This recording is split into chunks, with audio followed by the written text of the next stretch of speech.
Hebreos capítulo 12, los versículos 2 al 3 dicen así. Así dice la bendita palabra del Señor. Puestos los ojos en Jesús, el autor y consumador de la fe, el cual, por el gozo puesto delante de él, sufrió la cruz, menospreciando el oprobio, y se sentó a la diestra del trono de Dios. Considerad a aquel que sufrió tal contradicción de pecadores contra sí mismo, para que vuestro ánimo no se canse hasta desmayar. De no ser por el Señor, yo no podría sobrellevar este dolor. Es solo por el Señor que hemos podido seguir adelante.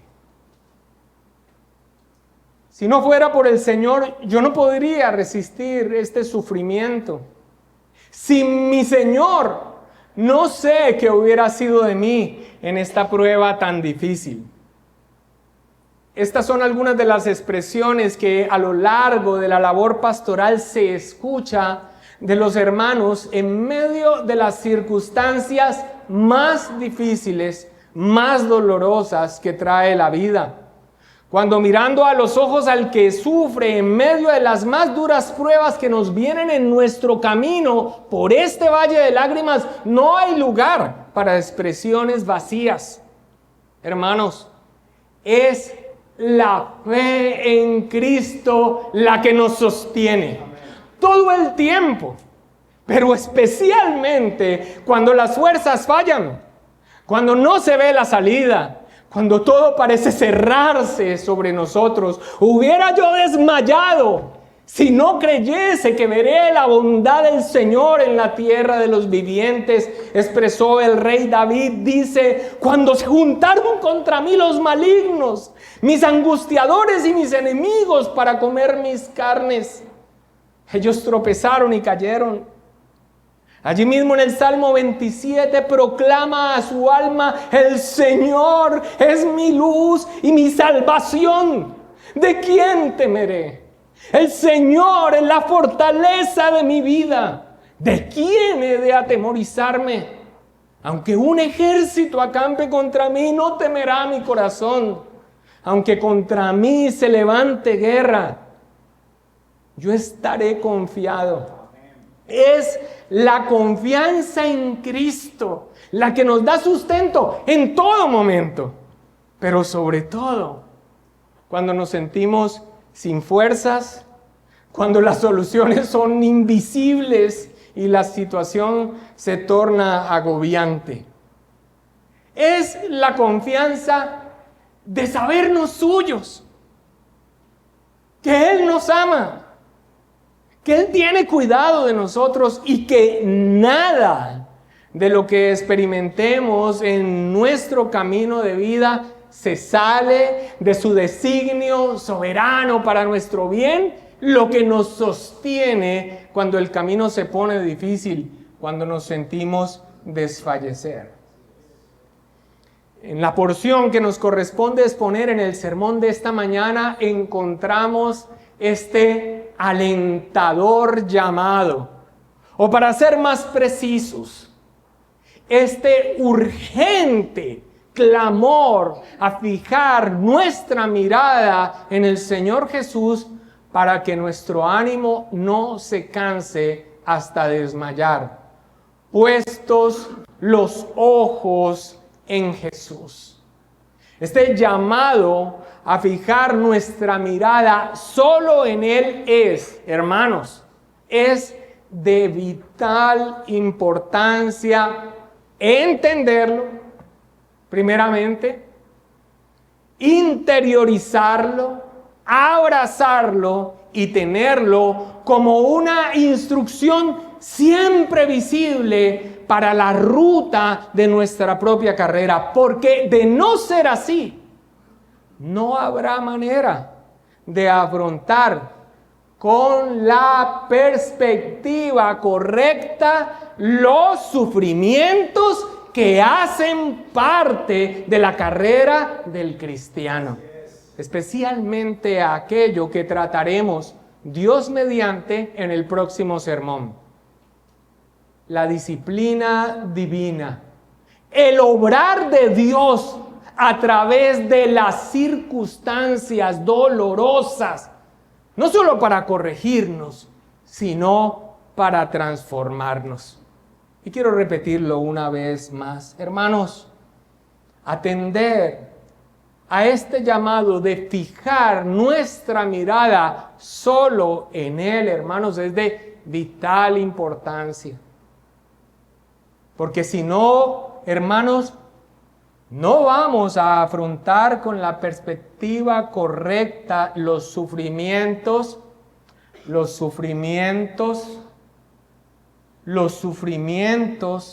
que hacen parte de la carrera del cristiano. Por eso, mis amados, hoy nos detendremos a considerar la naturaleza de este llamado. ¿Qué es esto? El versículo 2 inicia diciendo: puestos los ojos en Jesús. La expresión en griego que aquí se traduce como puestos denota, escucha esto, la acción de desviar la mirada de unas cosas a fin de fijarla en otra. Fijemos la mirada en Jesús, traduce Nueva Versión Internacional, dándole ese sentido de una acción deliberada. La Nueva Traducción Viviente dice: esto lo hacemos al fijar la mirada en Jesús, en referencia a correr con paciencia la carrera que tenemos por delante. A lo que se nos llama aquí entonces es a recorrer nuestra vida como hijos de Dios con los ojos puestos en el Señor Jesús prioritariamente y no en otras cosas. A retornar a que Jesús esté siempre presente en nuestra visión de las cosas cuando empecemos a perderlo de vista por enfocarnos en algo distinto, o que Él no esté presente en nuestra consideración de las cosas que están aconteciéndonos, o que nuestra esperanza se fije en otra cosa o en alguien distinto a Él. Así que este clamor, este llamado a poner los ojos en Jesús denota entonces una acción con dos aspectos: fijar los ojos en el Señor, pero dejando de fijarlos en otras cosas. David Burr lo explica de esta manera: en el sentido metafórico, implica no solo que hemos de llenar de Jesucristo nuestra visión, sino también que para hacerlo debemos dejar de llenarla de otras cosas. Y mis hermanos, dijimos que íbamos a dedicar entonces este sermón a la naturaleza de este llamado, de este clamor, de este llamado. Porque es que nosotros seguro que lo podemos expresar puestos los ojos en Jesús, el autor y consumador de la fe. Ok, pero ¿y en la práctica? ¿Qué es esto? ¿Qué significa? ¿Cómo lo vivimos? Detengámonos entonces en el primer aspecto de este llamado. ¿Qué es esto de fijar la mirada en Jesús? Bueno, no es traer a nuestra mente la imagen de la faccionomía de Jesús. No se trata entonces de imaginarnos el rostro de Jesús que pudiéramos tener preconcebidos en nuestra mente, o como nos lo han presentado las ilustraciones en el arte o las películas. Cuando entonamos el himno, grande gozo hay en mi alma hoy, y cantamos, porque veo de Cristo la sonriente faz, no es que el creyente deba imaginar el rostro del Señor, cualquiera que se haya imaginado, en este caso riéndose. Fijar la mirada en Jesús es un tener siempre presente, o regresar una vez más a quién es Él y lo que Él ha hecho, su persona y su obra. Warren Wiersbe reflexiona, es una actitud de fe, es un movimiento a la confianza. Traigamos nuevamente el himno para describir a lo que somos llamados aquí. Cuando cantamos, grande gozo, cuán hermoso, paso todo el tiempo bien feliz, no quiere decir que nuestra vida esté ausente de dificultades, pruebas, dolor y sufrimiento, y por eso yo estoy muerto de la risa. No, sino que en medio de esas circunstancias yo puedo tener gozo. ¿Por qué? Porque veo de Cristo la sonriente faz. O sea, en medio de las circunstancias no pierdo de vista quién es Él. Él es Dios, bienaventurado, Macarios, dichoso. ¿Por qué? Porque Él es el triunfante que ha vencido y el que tiene toda potestad en los cielos y la tierra, y yo soy suyo y me ama, y nada en mi vida está ajeno a su obrar soberano según sus propósitos amorosos para mí, para la gloria suya. Es como el niño que avanza en un recorrido que le presenta una dificultad. Y de manera natural, porque sabe que su padre lo ama y está presente y no va a permitir que nada malo le pasa, voltea a mirarlo. Y el papá le sonríe para infundirle aliento, para que sepa que todo está bien, que Él está allí. Eso es ver de Cristo la sonriente faz. A lo que somos llamados entonces es a no perder de vista, a no sacar de escena, a como reitera el inicio del versículo 3 que tenemos allí. ¿Qué dice el principio del versículo 3? Considerad a llenar de Jesucristo nuestra visión de la vida, de lo que nos acontece, de nuestro recorrido, de lo que vivimos en esta carrera hacia nuestra patria celestial. Mis amados hermanos, de esto se trata. Y aquí siempre recuerdo la forma como mi hermano, el pastor Pablo Andrés, explica este asunto de poner los ojos en Jesús o mirar a Jesús. La Biblia, con toda su riqueza, no nos ha descrito la faccionomía del rostro del Señor Jesús.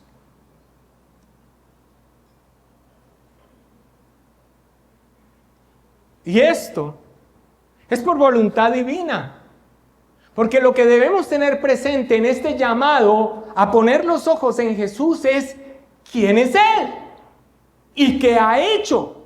Porque al recordar su persona, Dios y hombre, y su obra redentora, quién es Él, es donde encontramos fuerza ante nuestro recorrido cuando se nos presentan las dificultades. Y viene este ejercicio al que mi hermano frecuentemente invita. ¿Qué pasa entonces si el estándar de belleza que tú tienes no concordara con la faccionomía del Señor Jesucristo? ¿O qué pasa si de pronto le faltara una pieza dental? Y esto es tan profundo en medio del sistema idolátrico en el que nos hemos levantado, que esta mañana una hermana me decía, pero pastor, la Biblia dice que él no tenía ningún defecto físico, usted dijo que era tuerto. Yo le dije, no hermana, yo no dije que fuera tuerto. Yo dije, ¿qué pasaría si de pronto, digamos que no le falta una pieza dental, pero que tiene un diente torcidito? O que tiene alopecia. Hermanos, la Biblia no nos describe cómo lucía físicamente el rostro del Señor Jesucristo, porque lo importante es quién es Él y lo que Él ha hecho. Por otro lado, y si no concuerda con tus estándares de belleza, Por la providencia del Señor, esta semana que pasó, vi la fotografía de las más hermosas mujeres de finales del siglo XIX de un harén de un hombre por allá en Turquía. Hermanas, las más hermosas mujeres para esa época, se los digo sinceramente. Los estándares de belleza de esas damas, se lo aseguro, aunque para los gustos los colores, como dicen los españoles, se lo aseguro que no son los estándares de belleza para el día de hoy. Especialmente esa imagen que nosotros tenemos y que nos ha llegado por la iconografía o sobre todo por los asuntos del cine y las imágenes que nos han llegado. Mi abuelo decía, y eso que mi abuelo murió en el Señor, mi abuelo decía, el Zarco de Nazaret, el Zarco de Nazaret. Hermanos, el Señor Jesús vino de la descendencia de Abraham. O sea, era un judío de pura cepa. Lo más natural entonces es que tuviese la faccionomía y los rasgos entonces de un judío de esa época. Pero por la providencia del Señor, esto no está descrito en la Escritura, mis amados hermanos, creo yo, que es en parte por esa inclinación idolátrica que nosotros tenemos. Hermanos, es para que no sea algo físico como tal, sino en cuanto a quién es Él y la obra que Él ha realizado. Hermanos, es aquí entonces donde nosotros somos llamados a tener siempre presente al Señor Jesús en nuestro recorrido de vida, cuando se presentan en todo momento de la vida, pero especialmente cuando se presentan las circunstancias difíciles que en nuestra carrera vienen. Y es aquí, hermanos, donde entonces el conocimiento cierto acerca de nuestro Dios es esencial. Porque ¿a qué te vas a acercar? ¿Qué es lo que debes traer a imagen presente continuamente? ¿El rostro? Pues no. La faccionomía no. ¿Quién es Él? ¿Y cuál es su obra? Y es allí entonces donde el conocimiento cierto acerca de nuestro Dios es esencial. Nuestro hermano John Harry en la reflexión del culto de oración señalaba que un conocimiento como una acumulación de información que no estaba provisto del aspecto relacional con Dios no era más que frío intelecto. Estoy parafraseando lo que el hermano enseñó. Y es verdad, hermanos, pero no hay manera de tener una relación, o por lo menos una relación verdadera con alguien que no conocemos. Nuestra tarea, la de la iglesia en sus ministros, es predicar la palabra de Dios para el conocimiento cierto del Dios Santo y el anuncio del Evangelio en su pureza. Sin ello, cualquier supuesta relación con Dios, no es que con Dios o sea, directos. ¿Lo conoces? ¿Lo imaginas? No hay manera de conocer a Jesús si no es por la revelación de la palabra de Dios, la bendita palabra de Dios, la Biblia. Así que no hay manera, entonces, de poder tener una relación cierta, verdadera con alguien que no conocemos. Nuestra tarea entonces, la de la iglesia, es predicar la palabra del Señor, porque si no, cualquier supuesta relación con Dios estará fundada ¿en qué? En la superstición y la ignorancia, por más sincera que sea la actitud del que supuestamente se está acercando a Dios. ¿De qué sirve poner los ojos en un Jesús que no es el Jesús verdadero, el que nos revela la palabra de Dios en las Escrituras, la doctrina apostólica, el que se nos presenta para salvación en la Biblia, la doctrina apostólica? ¿De qué sirve, por ejemplo, poner los ojos en un Jesús falible, impotente, que varía, que intenta y que no logra, que no es soberano, que no es suficiente o que no es santo porque tolera el pecado y te entiende en el sentido perverso de que es cómplice de tu maldad porque finalmente así son los muchachos. Que no tiene en su mano el poder ni los recursos para tu transformación, ahora que ha asegurado tu salvación por su sangre derramada. Esa es nuestra responsabilidad, y la responsabilidad del creyente es vivir a la luz de ese conocimiento. Por supuesto, en relación ferviente, en espíritu, y de acuerdo a la verdad, en espíritu y en verdad. Esos son los verdaderos adoradores, los que el Padre busca que le adoren. Créanlo, que si fuera nuestra labor como iglesia, en sus ministros, hacer que usted viva a la luz de ese conocimiento, lo haríamos, pero eso es algo que solamente le corresponde a usted. Por supuesto que fomentamos y animamos por medio de la predicación de la palabra de Dios la piedad, la santidad, el amor y las buenas obras. Por ejemplo, predicamos al Dios santo. Nos esforzamos en presentar desde las Escrituras su rectitud, su justicia y enseñar la norma de vida que se espera en el creyente, que tenga en su caminar la santa ley de Dios, como respuesta a esta salvación tan grande que decimos haber recibido. Pero hacer que usted no coquetee con la tentación, la contemple en su imaginación, maquine en sus pensamientos cómo realizarla y finalmente dé los pasos hasta consumarla, no está en el resorte de nuestra responsabilidad ni en nuestro poder. Fíjate cómo el escritor de Hebreos se ha esforzado hasta este capítulo 12, ¿de qué? De presentar a Cristo, su deidad, que Él es Dios plenamente, su humanidad, que Él es verdaderamente Dios mas sin pecado, su supremacía, la superioridad de su ministerio frente a todas las sombras del Antiguo Testamento que tan solo lo anunciaban.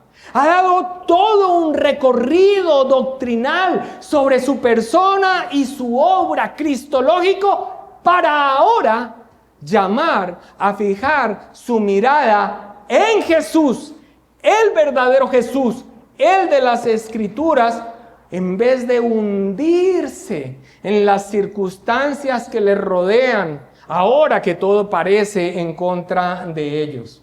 Eso lo ha hecho el escritor inspirado, pero son ellos y somos nosotros los que debemos tener este movimiento a la confianza, poner sus ojos en Jesús, poner nuestros ojos en Jesús, perseverar en la fe.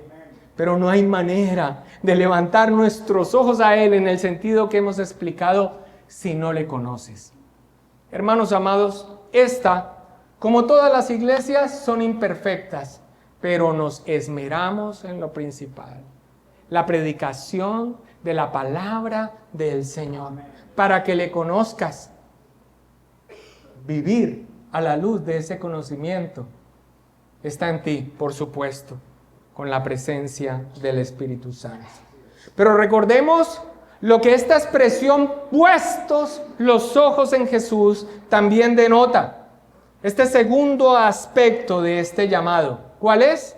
Desviar la mirada de una cosa a fin de fijarla en otra. Y fijarla en otra es poner o confiar en el Señor Jesús, como lo hemos explicado en la primera parte.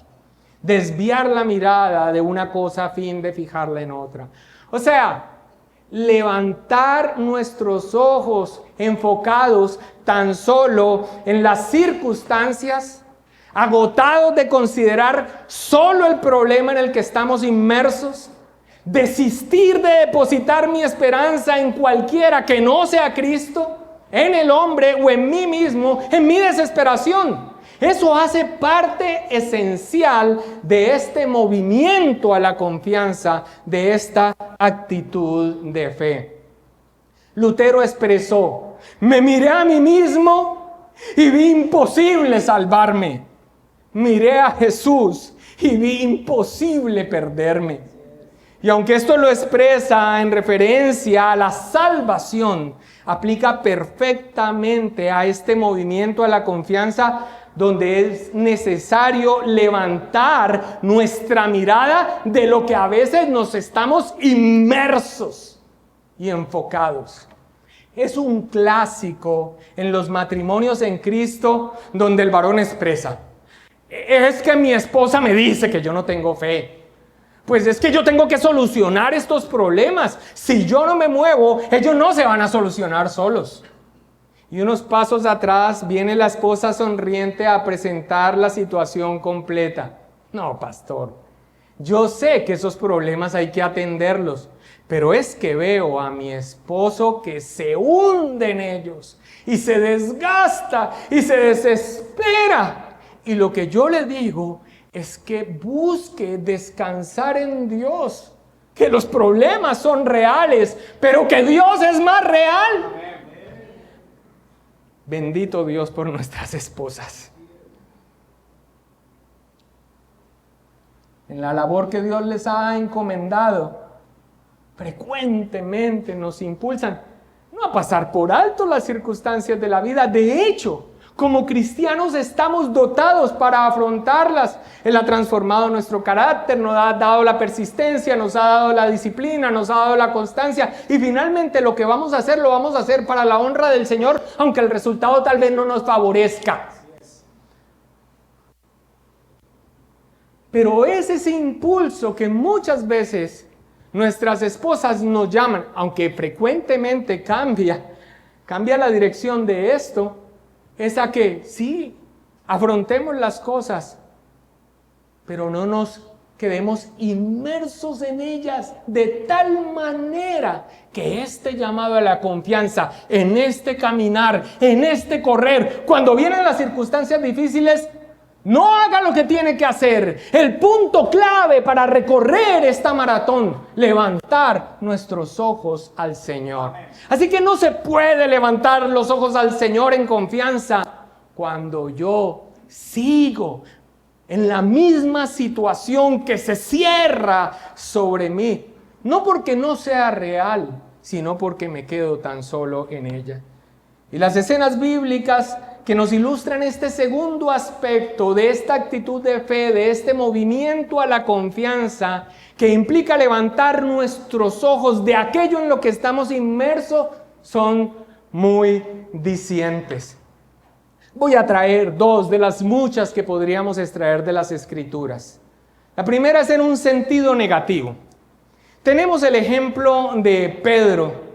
En aquella ocasión, cuando el Señor hizo entrar a los discípulos en la barca y que se adelantaran a ir a la otra ribera mientras Él despedía a la multitud.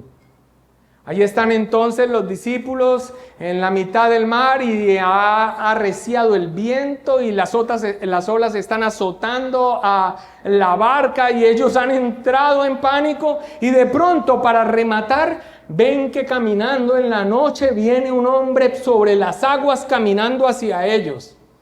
Ahora, hermanos, nosotros hemos escuchado tantas veces la narración bíblica, pero trate de vivirla experiencialmente. O sea, la barca está que se hunde y veo que viene una persona caminando por encima del agua. Oh, Dios mío, entraron en pánico, como fue lo que hicieron. ¡Un fantasma!, gritaron. Y el Señor Jesús le dice: no teman, soy yo. Y adivinen quién repunta desde la barca. Pedrito. Señor, si eres tú, di que yo vaya caminando hasta ti. Ven. Vamos a Mateo capítulo 14, versículo 30 al 33. Ahí está entonces, me imagino yo a Pedro levantándose su túnica. O sea, esto hay que imaginárselo completo. Levantándose su túnica para levantarlo encima de la barca y empezando a dar sus primeros pasos. Pero dice Mateo 14, 30 al 33. Pero al ver el fuerte viento, tuvo miedo y comenzando a hundirse dio voces diciendo: Señor, sálvame. Al momento Jesús extendió la mano, asió de él y le dijo: hombre de poca fe, ¿por qué dudaste? Y cuando ellos subieron en la barca, se calmó el viento. Entonces los que estaban en la barca vinieron y le adoraron diciendo: verdaderamente eres Hijo de Dios. Y por supuesto que esta es una circunstancia muy especial en el ministerio del Señor Jesucristo, hermanos, pero no es lo mismo que vivimos nosotros frecuentemente cuando estamos caminando en el Señor y de pronto las circunstancias de la vida son tal que empezamos a mirar las circunstancias y dejamos de mirar al Señor. Es ahí que sentimos como que nos estamos hundiendo, como que no hay camino, como que no hay salida, como que no puedo seguir. Y es precisamente a esto a lo que nos llama la palabra del Señor, de poner los ojos en el Señor Jesús. Pero no hay manera de hacerlo si nosotros nos la levantamos de las circunstancias. Y un ejemplo en un sentido positivo lo tenemos en aquellos que mordidos por las serpientes ardientes en el desierto, y esto como parte del juicio del Señor por su incredulidad, Moisés intercede ante Dios y Dios les da la provisión de hacer una serpiente de bronce que levanten en un asta para que todo aquel que la esté mirando viva. Ahora, volvamos a este llamado de vivirlo circunstancialmente. Me mordió la serpiente. Moisés, mira. Pero primero atendeme, me estoy hinchando, se me está cerrando la tráquea, pero mira. Hermanos, nosotros decimos, no, pero ahí estaba así. Pero levantar la mirada a la provisión dada por Dios para vivir requería que levantara sus ojos de la situación real, pero que la pusiese en aquello que no era más que un tipo de la salvación que en Cristo habría, aquel que fue levantado en la cruz del Calvario. La tormenta y el fuerte viento o las serpientes que mordían al pueblo representan las circunstancias de las que debemos levantar las miradas para fijarla en Jesús. Hermanos, déjenme dejar claro algo en este segundo aspecto de lo que implica levantar nuestros ojos a Jesús, levantándolos de cualquier otra cosa en los que estén fijados, ya sean en las circunstancias o, como ya lo voy a señalar, en otro objeto de confianza que es falible. Esto no es un llamado a la negligencia o al negacionismo o a hundir la cabeza en la arena con respecto a los asuntos que debemos afrontar. Ni tampoco es una promesa irresponsable y antiescritural de que haciendo esto las circunstancias difíciles desaparecen. Volviendo a la metáfora de la vida cristiana, como una carrera de resistencia y perseverancia en la fe, sin desmayar hasta llegar a la meta, este llamado es esencial para persistir, para perseverar y seguir avanzando sin abandonar. Porque no es una promesa de que la carrera se hará fácil, sino que es la clave para que no desmayemos. En serio, pastor, ¿la carrera no se va a poner más fácil?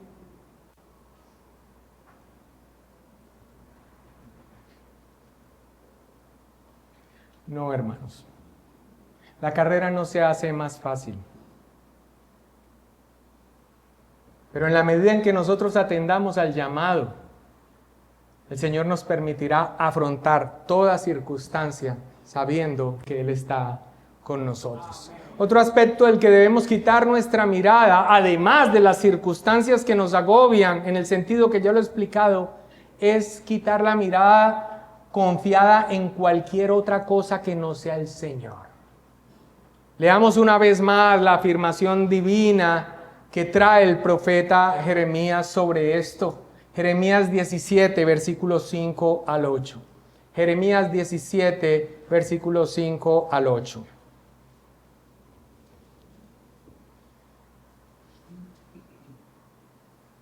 Dice así la palabra del Señor. Así ha dicho Jehová: maldito el varón que confía en el hombre y pone carne por su brazo. O sea, pone como fuerza su confianza en el hombre. Y pone carne por su brazo y su corazón se aparta de Jehová.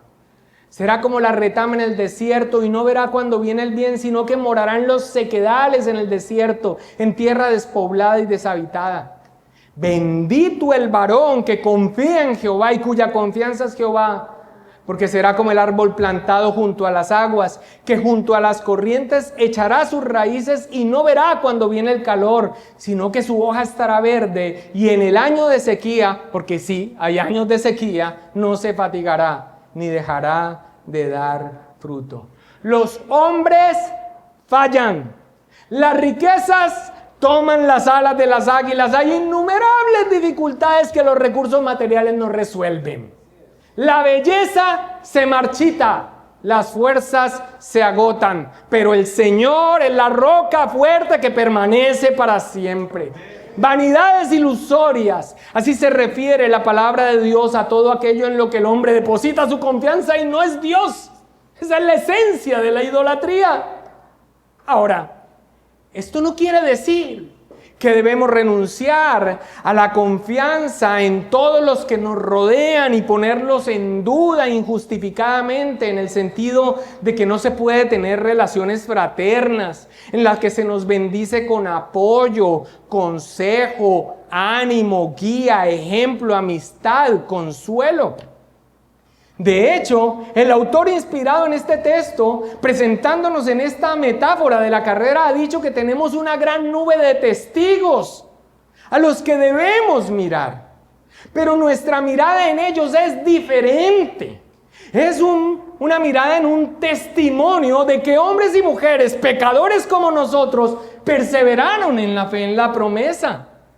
Pero mirarlos a ellos o a cualquier hombre esperando encontrar en ellos la fuente para afrontar las circunstancias de esta vida es construir nuestra casa sobre la arena. David, Moisés, Abraham. Y yo sé que seguro tu mente va a estos hombres. Lo loable de estos hombres es que por la gracia de Dios perseveraron en la fe.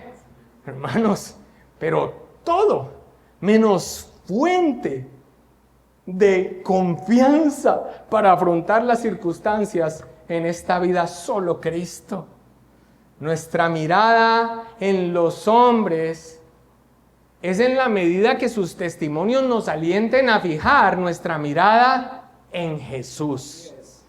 Sin embargo, no confiar en el hombre no significa desechar la comunión y las bendiciones que nos trae la fraternidad en Cristo. Mira lo que nos dice el mismo autor de Hebreos, finalizando su carta en Hebreos 13:7. Dice, Hebreos 13:7 dice, acordaos de vuestros pastores, que os hablaron la palabra de Dios. Pero esta es la parte. Considerad cuál haya sido el resultado de su conducta e imitad su fe. La mirada entonces en los hombres es en la medida en que sus testimonios nos alienten a fijar nuestra mirada en Jesús.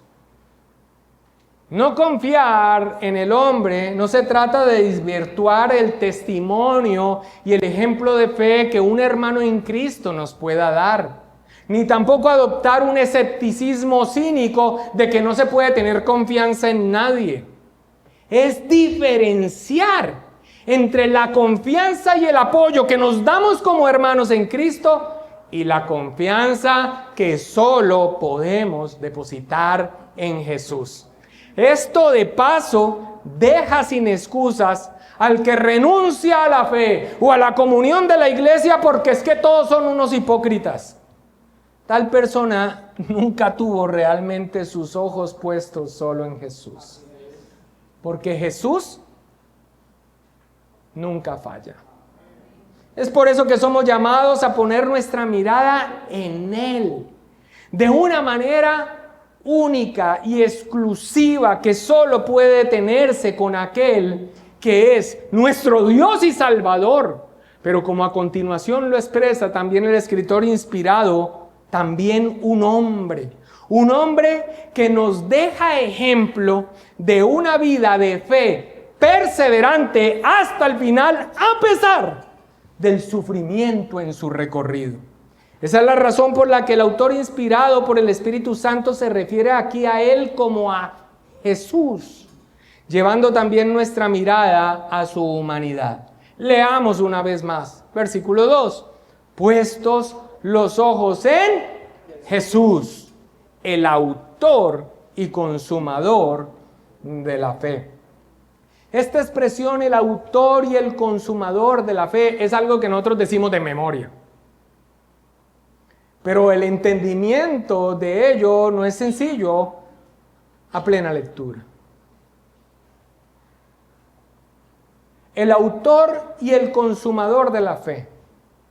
Hay unas Biblias que lo traducen como el autor y el consumador de nuestra fe.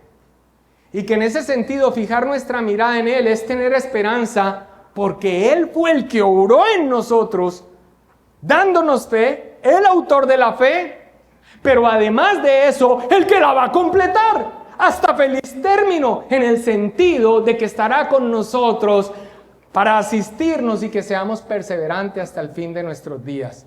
El autor y el consumador de nuestra fe. Maravilloso. Esto nos fortalece, nos da ánimo, hacemos lo que nos corresponde, seguimos el consejo bíblico, pero las fuerzas vienen de Él. Pero Jesús también es presentado aquí, lo entienden otros, como aquel que ha abierto el sendero de la fe. Por eso también traducen algunas Biblias el autor como el originador o el pionero. El que abrió el sendero de la fe y el mismo que corrió la carrera de la fe hasta su final triunfante. Por eso dice el consumador. Él entonces abrió el sendero de la fe, lo recorrió a pesar de todos los sufrimientos que afrontó y logró finalmente nuestra salvación. Por eso también se le llama el consumador. Ya aquí en la carta se nos ha hablado de Él como el autor de nuestra salvación y quien la logra por un camino lleno de aflicciones. Vayamos a Hebreos 2:10. Hebreos 2:10.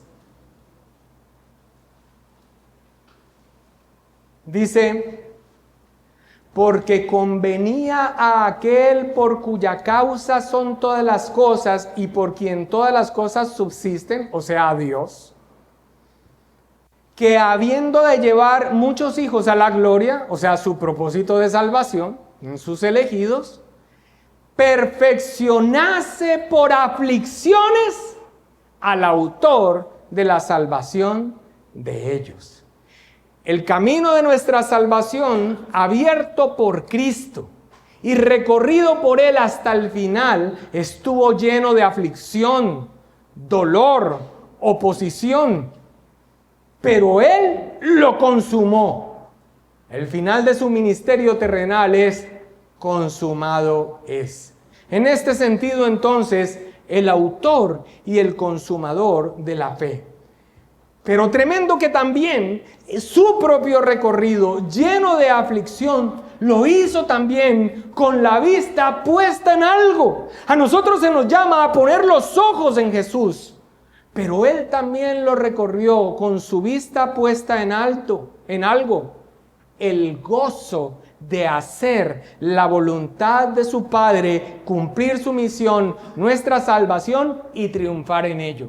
Eso es lo que termina de decir el versículo 2 cuando dice: el cual, por el gozo puesto delante de Él, sufrió la cruz, menospreciando el oprobio, y se sentó a la diestra del trono de Dios.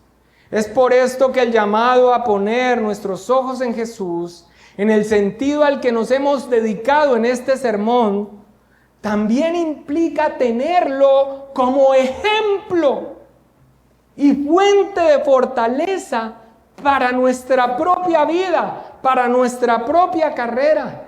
Versículo 3 dice, considerad a aquel que sufrió tal contradicción de pecadores contra sí mismo. Y este es el resultado que debiese poner los ojos en Jesús y ver también su vida como un ejemplo, su carrera llena de sufrimientos, pero llevada hasta el fin, con algo puesto delante de él, el gozo de cumplir su carrera. Dice, para que vuestro ánimo, ¿qué? No se canse hasta desmayar.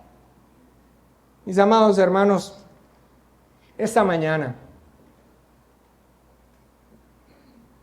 y creo que en este segundo culto también es así,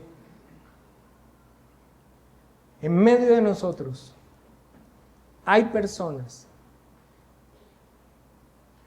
que vienen haciendo su carrera de vida como nosotros y que en estos últimos días han experimentado la tragedia, el dolor, las pruebas inimaginables de afrontar,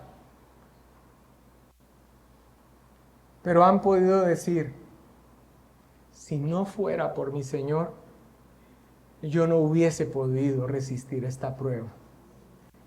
Si no fuese por el Señor, yo no sé qué hubiese hecho con este dolor. Fue por mi Señor que yo pude continuar adelante y sigo adelante en Él. Hermano, tu vida en Cristo es una carrera llena de sufrimiento, dolor, pruebas, adversidad, opositores. ¿Te dieron otro mensaje en otra iglesia? Bueno, te engañaron. Pero el Señor los va a quitar.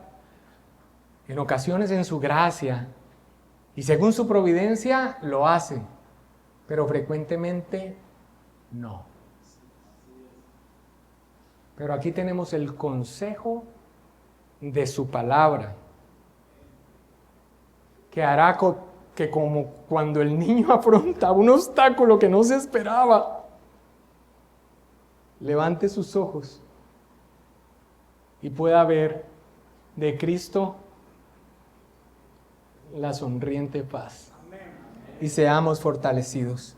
Hermanos, este llamado a fijar nuestra mirada solo en Él es de vital importancia, porque entenderlo, interiorizarlo, abrazarlo y tenerlo como una instrucción siempre visible para la ruta de nuestra propia carrera, porque de no ser así, no habrá manera de afrontar con la perspectiva correcta los sufrimientos que hacen parte de la carrera del cristiano, y a los que nos dedicaremos Dios mediante en el siguiente sermón.